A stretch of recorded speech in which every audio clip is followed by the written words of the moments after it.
Good morning, team. I trust we're all doing well today. Um, in the last few weeks, we have had instances in which protected health information and other sensitive data for participants have been accessed by unauthorized staff. You agree with me that this is unacceptable, and with what we have seen in the telecom sector in Australia, in the banking sector in Australia, this could lead to fines, lawsuits, amongst other negative impacts on our business. Now, as an NDIS service provider, it's our responsibility to ensure those things do not happen, so that we can ensure that the integrity of our participants' information is kept and nothing is accessed by unauthorized personnel.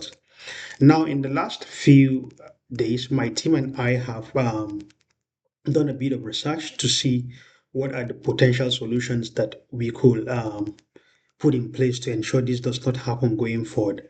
Following our research, we've um, actually found that given that we are using Microsoft 365 as our primary tool for emails and used for other applications such as Teams, we have a solution which is already native to Microsoft. However, because our primary data for our participants and staff is stored on Cognito form, we need to find a way in which we can marry the solution we found in Microsoft, which is native to Microsoft, so that only authorized staff are able to access the information that is stored on Cognito form. Now, the solution we found that is that given that we already use Microsoft, we already have Entra ID by default.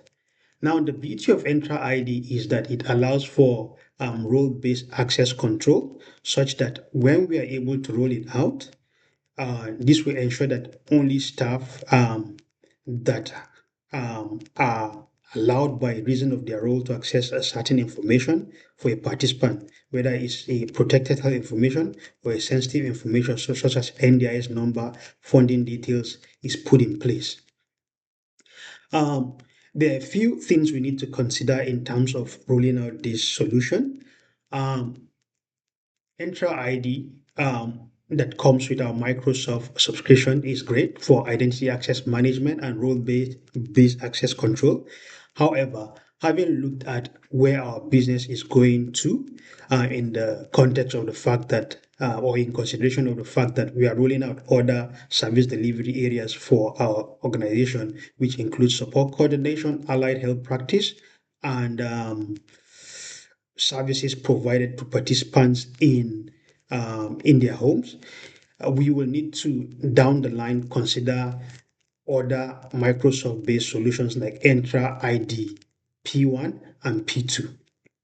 Now, in the short term, having looked at what Entra ID by default, which we have in our Microsoft subscription, is offering, it will suffice for the moment. However, given where we are going to in terms of our business and the business areas we will be going into in the near future, the solution that seems more practical for us is to roll out Entra ID P1. Right now, in terms of rolling out the Entra ID P1, there are a few things to consider. Right, as with any other project, we are going to have to look at how you know does it fit in terms of our scope of business and the staff code that we have, given that we have two code of staff, the frontline staff, which are composed of the support workers, and also the office based staff. Now, um, having considered the code of staff, we have to go into the project planning phase and the rollout phase of P1. Now, in terms of the project planning and the phases that we will need to consider or need to put into place to roll out P1 across our organization, we're going to look at the discovery and planning phase. And this has to do with mapping out staff and creating the control access policies. Further to that, we're going to look at how we can configure and build the P2 such that we are able to set up user groups, build the role-based access control and set up the multi-factor authentication, right? Because this layer is needed, in order for us to ensure that the information that is accessed on Cognito form is only accessed by authorized personnel. Once that is done, we'll go into the testing and quality assurance phase to ensure that what has been rolled out is actually working well. And then we proceed to the next stage, which has to do with staff training, right? You agree with me that the technical expertise of most of our support workers who are the frontline staff is not at an appreciable level at this point. So we need to roll out staff training not just to the support workers in the front line, but also to the office-based staff, who in most instances are the ones accessing the protected health information and sensitive data for our participants. Once we have done the staff training and change management, we're going to go live with rolling out the Entra P1 and also monitor it to ensure that it's working well. In terms of the technical expertise, we're going to have to bring in a technical expert from outside who is Microsoft trained and who has expertise in terms of rolling out P1. And another thing to consider is the cost. Everything has a cost. Every project has a cost. From a user perspective, we're going to look at the cost of $9. It's going to cost $9 per month per staff. And given that we have about 80 staff on our books, it's going to cost somewhere around 3,000 plus a year.